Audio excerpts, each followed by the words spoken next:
The Electoral Commission, uh, the Electoral Commission has issued a statement in respect of the violent scenes that were witnessed uh, surrounding the presidential candidate representing National Unity Platform, Mwami Kyagulanyi Sentamu Robert, when he was campaigning in northern Uganda in Gulu. And the commission condemns those scenes because they add no value to our democratic process, and they add no value to our search for leaders which is provided in the constitution. In the statement, the commission chairperson, Justice Simon, says that as we await the investigations and outcomes of that investigation into what exactly happened, to establish what exactly happened, the commission is concerned that these violent scenes came just a few days after the commission had held a successful meeting with all the agents of the 8 presidential candidates and the leadership of police, and that after that meeting that happened last week, all agreed that we need, as a country, to follow the laws governing elections, to act peacefully, and to restore the environment that the campaign started with when the presidential campaign started on 29th of September 2025.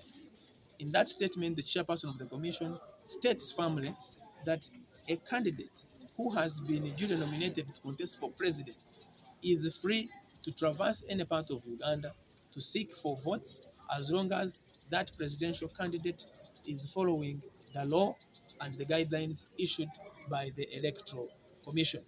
The statement of the commission further calls on Uganda Police Force to investigate the incident that happened in Gulu, to establish the root cause, and to make sure that those found to be responsible are held firmly in accordance with the relevant laws.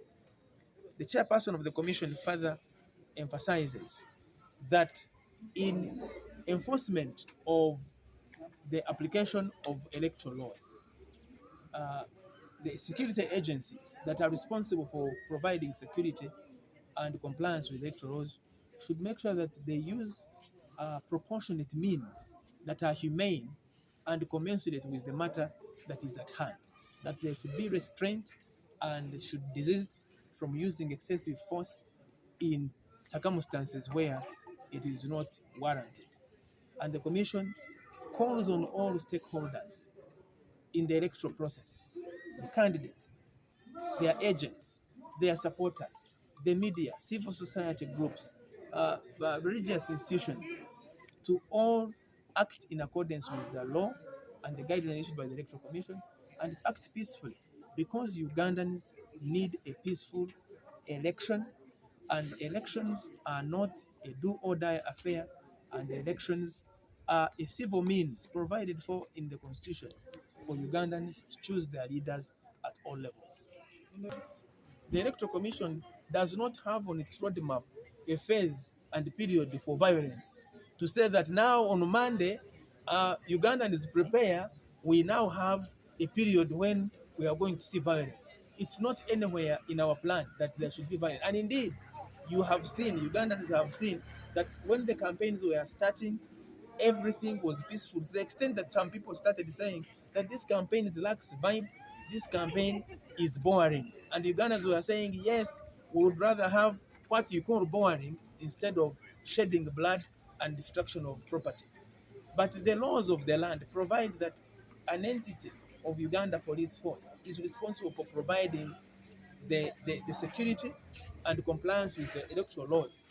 And therefore, the Uganda Police is charged with the responsibility of ensuring that there is law and order, there is compliance with the electoral laws, and therefore, the Commission, that is why the Commission insists and continuously states that a free, fair, peaceful, transparent, and credible electoral process is a responsibility not just of the Electoral Commission, but all the actors involved in the electoral process.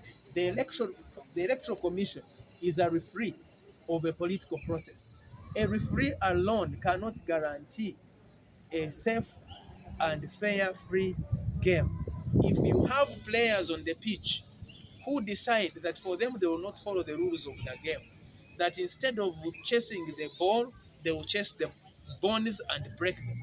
If you have uh, agents of teams that decide that they will tell their people not to follow the rules, you have a problematic game. If you have candidates or team chairpersons who cheer their people on when they are breaking the law, then you have a problem.